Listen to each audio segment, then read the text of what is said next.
근데 증시가 최근에 조금 불안한 모습을 보인다고 해서 여러분들이 되게 안 좋은 생각들만 많이 하시기도 하는 것 같은데, 우리가 한 꼬틀만 비틀어 보면은 정말 큰 기회를 잡을 수도 있는 거거든요. 저 같은 경우는 그렇게 생각을 해요. 증시가 빠질 때 모아가야 될 종목은 정해져 있다고 생각을 합니다. 어느 정도. 지금 같을 때 어떤 류의 종목을 좀 지켜봐야 되는지, 어떤 거를 모아가야 되는 공식이 있는지, 그런 것들을 좀 말씀을 한번 드려볼까 합니다. 오늘은 증시가 빠질 때 우리가 봐야 되는, 우리가 볼 수 있는 종목들이라고 하면, 자, 첫 번째, 자, 전일 미국 증시부터 좀 살펴보고 방송을 시작하도록 하겠습니다. 전일 미국 증시 좀 긍정적인 모습을 보이면서 마감이 되었어요. S&P 500이 0.53%, 다우 산업이 0.64%, 나스닥 종합이 0.18%, 미국의 3대 증시가 모두 상승 마감에 성공했습니다. 여기에 대해서는 가장 대표적인 요인, 어제의 특이점들이라고 하면은 두 가지를 꼽아볼 수 있을 것 같아요. 첫 번째가 미국의 GDP고, 두 번째가 테슬라입니다. 테슬라가 올해는 더욱더 부진할 수 있겠다, 이런 내용들이 나오면서 주가는 급락세가 나왔는데 미국 증시는 올린 거잖아요. 거기에 대해서는 GDP가 굉장히 시장 예상 대비 잘 나오면서 전반적인 투자 심리가 견인된 흐름을 생각해 볼 필요가 있을 것 같아요. 자, 기존 원래 우리 투자자들은 4분기 GDP 성장률이 2.0%가 나올 거라고 생각을 했습니다. 근데 얼마가 나왔냐? 실제로 까놓고 보니까 3.3%로 시장 예상 대비해서 1.3%가 더 잘 나온 거예요. 우리가 알던 것보다 경기가 호조롭구나, 이렇게 받아들일 수 있겠죠. 자, 근데 여기서 많은 분들이 의문을 가지시는 거, 그러면은 악재 아니야? 작년까지만 해도 금리가 더 오를 수 있겠다고 악재라고 생각을 했잖아, 경기가 좋으면. 자, 이거는 분위기가 점점 바뀌어 가고 있다고 생각을 해요. 분명히 우리가 CME 패드워치를 확인을 해봐도 GDP가 이렇게 긍정적으로 나오면서 3월달 조기금리 인하 기대감이 원래 70, 80, 90%대를 왔다 갔다 움직였다면 50%대까지 떨어진 건 맞아요. 점차 조기금리 인하에 대한 기대감은 사라지고 있다는 거잖아요. 근데 경기가 호조롭다는 거에 대해서 증시는 긍정적으로 반영을 했다. 이제는 연착륙도 그렇고 경기 둔화에 대해서 투자자들도 진지하게 생각을 한다. 원래는 금리의 중요도가 이 정도였고 경기는 이 정도였다면 점점 맞춰지고 있다. 두 가지 이유가 있겠죠. 경기에 대한 상황이 점점 커지고 있는 것도 있겠고, 금리 인상을 안 할 것이란 내용이 거진 가시화됐기 때문에 밸런스가 점점 맞춰지면서 정상화가 되고 있는 그런 국면이라고 생각을 해볼 수 있겠습니다. 제가 여러분들께 좀 강조를 많이 드렸던 게 뭐냐라고 한다면, 1월달 들어서 이 말씀을 굉장히 많이 들었어요. 방송에 출연할 때마다 AI, 로봇, 자율주행, 세 가지 테마의 순환매가 돌 거다, 이런 말씀을 많이 들었습니다. AI가 상승을 출발할 때쯤 그런 말씀을 드렸을 거예요. 그리고 실제로 AI만큼 로봇과 자율주행이 간 건 아니지만 AI가 가고 나서 로봇이 갔고, 로봇이 가고 나서 자율주행 일부 종목이 가고 하는 등 테마의 순환매는 분명하게 이루어졌다 라고 생각을 합니다. 그럼 여기에 대해서 우리가 생각해 볼 건 뭐냐? 자, 결국 지금 증시를 이끌 수 있는 종목이 있나요? 증시가 견인되려면 분명한 대형주들이 상승을 해야 되겠죠. 삼성전자가 될 수도 있고, 에코프로가 될 수도 있고, SK하이닉스가 될 수도 있고, 다양한 종목들이 있겠지만 결국은 이러한 종목들이 지금 강세를 보이지 못하는 상황. 쉽게 말해서 개별 종목, 업종, 대표적인 내용들에 대해서는 증시가 상승 견인이 되기는 힘들다는 상황인 거예요. 그럼 그 상황 속에서 우리는 테마의 순환을 이해해야 됩니다. 왜? 증시에 크디 큰 악재가 발생한 게 아닌 이상 증시의 자금이 무조건 이탈되지만은 않아요. 빠지지만은 않는다고. 그럼 남아있는 자금이 이제 일정이든 테마적인 기대감이든 다양한 내용들을 가지고 순환매가 된다라는 거예요. 그래서 제가 그때 어떤 기대감들이 있는지 말씀을 드렸던 거죠. 이 관점은 여전히 동일합니다. 이러한 순환매 속에서 별도의 테마들도 이슈에 따라 움직일 수 있겠죠. 근데 증시가 최근에 조금 불안한 모습을 보인다고 해서 여러분들이 되게 안 좋은 생각들만 많이 하시기도 하는 것 같은데, 우리가 한 꼬틀만 비틀어 보면은 정말 큰 기회를 잡을 수도 있는 거거든요. 저 같은 경우는 그렇게 생각을 해요. 증시가 빠질 때 모아가야 될 종목은 정해져 있다고 생각을 합니다. 어느 정도. 물론 제 개인적인 전략이고 개인적인 원칙이지만 저는 어느 정도 종목에 가다가 나왔다고 생각을 해요. 네, 오늘은 공식적인 종목 추천은 없습니다. 공식적인 종목 추천은 없고, 오늘은 좀 어떤 말씀을 드릴까 혼자 생각을 했었는데, 원래는 제가 요즘에 좋아하는 종목 한 3가지를 꼽아드릴까 생각을 하다가 생각을 바꿨어요. 지금 같을 때 어떤 류의 종목을 좀 지켜봐야 되는지, 어떤 거를 모아가야 되는 공식이 있는지 그런 것들을 좀 말씀을 한번 드려볼까 합니다. 오늘은. 자, 중국이 지급 준비율을 0.5%포인트 인하하겠다고 발표를 했습니다. 이게 무슨 말이냐? 지급 준비율이라는 거는 고객들이 은행에 돈을 예치를 할 때 그거를 은행이 마음대로 쓸 수 있는 게 아니라 중앙은행에 묶어두어야 하는 비율을 뜻해요. 근데 그 비율을 낮췄다라는 거는 시장에 더욱더 유동성을 공급하겠다. 즉 경기가 많이 안 좋으니까 경기를 부양시키겠다. 이렇게 우리가 해석을 할 수 있습니다.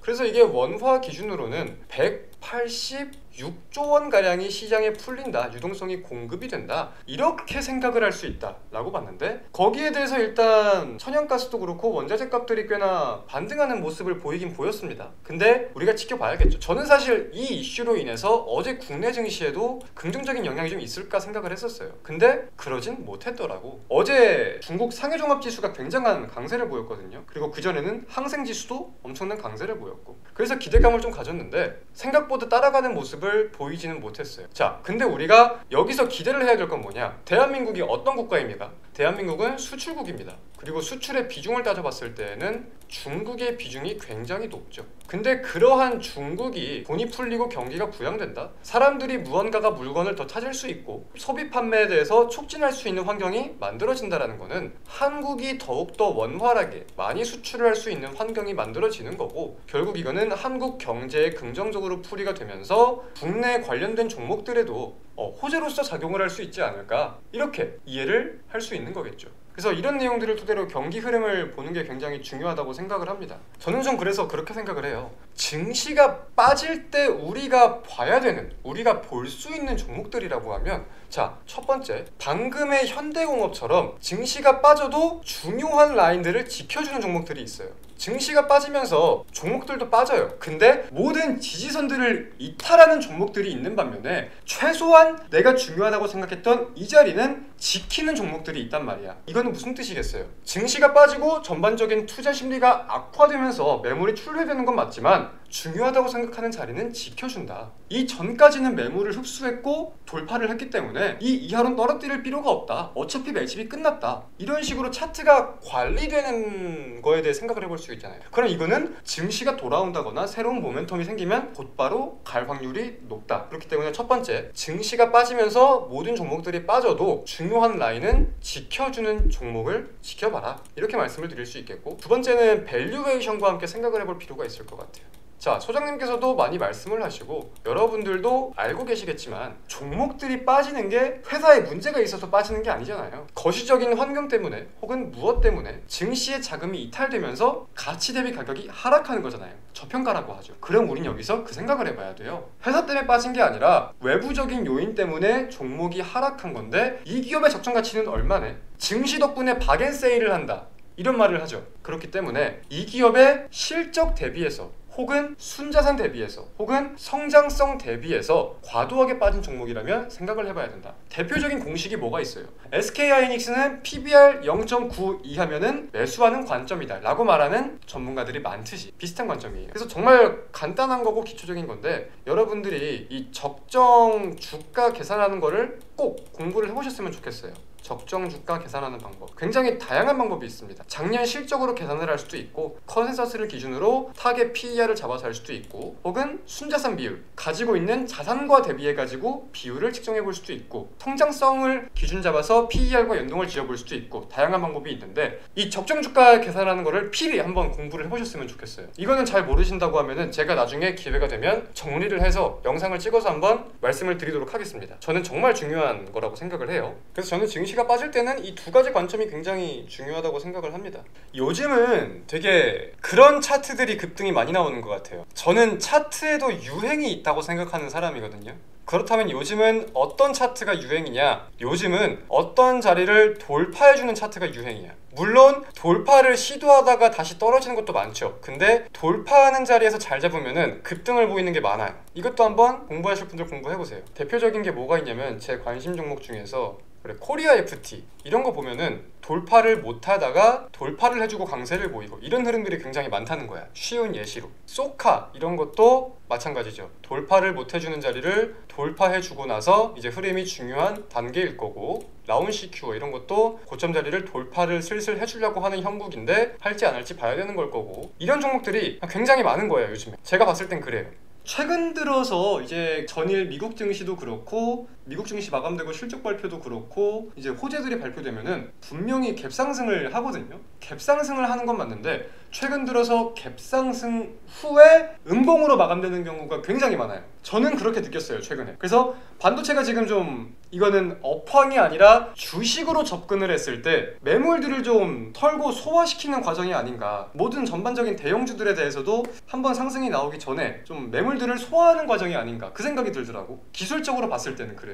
근데 업황은 점차 개선되는 게 보이고 있고 이렇게 매물들은 소화가 되고 있다 보니까 이게 점점 단계가 맞아떨어져 가는 게 아닌가. 반도체가 좋을 거라는 건 작년부터 나왔어요. 그러다가 안 가니까 지쳐 떨어지신 분들 정말 많죠. 그 과정의 연속인 거죠. 지금도 쉽게 말하면 말만 좋다고 하고 가지는 않는다, 이런 것처럼.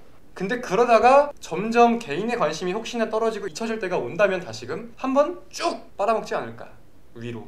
삼성전자의 4분기 실적에 대해서 좀 다들 안 좋게 생각을 많이 하셨잖아요.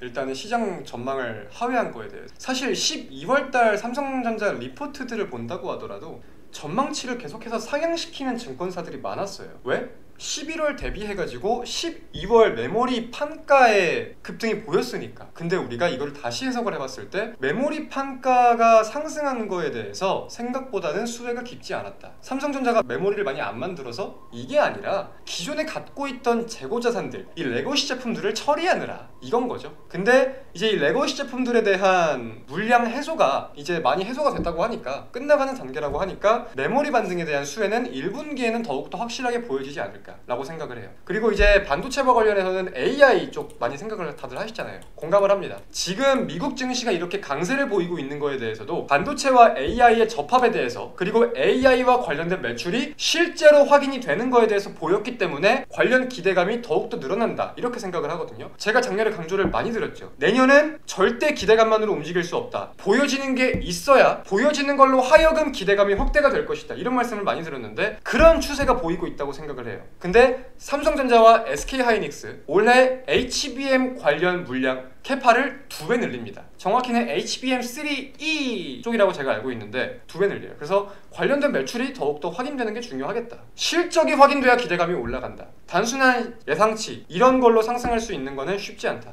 보여지기 때문에 더욱더 기대된다. 이 관점을 가져보시는 게 중요할 것 같습니다. 한 주간 모두 고생 많으셨습니다. 오늘 하루 마무리 필히 잘 하시고, 날씨가 그래도 오늘은 좀 풀리는 것 같던데 주말에는 날씨가 더 풀린다고 해요. 모두 여유롭고 행복한 주말 보내시길 바라겠습니다. 고생하셨습니다. 주말 잘 보내세요. 안녕.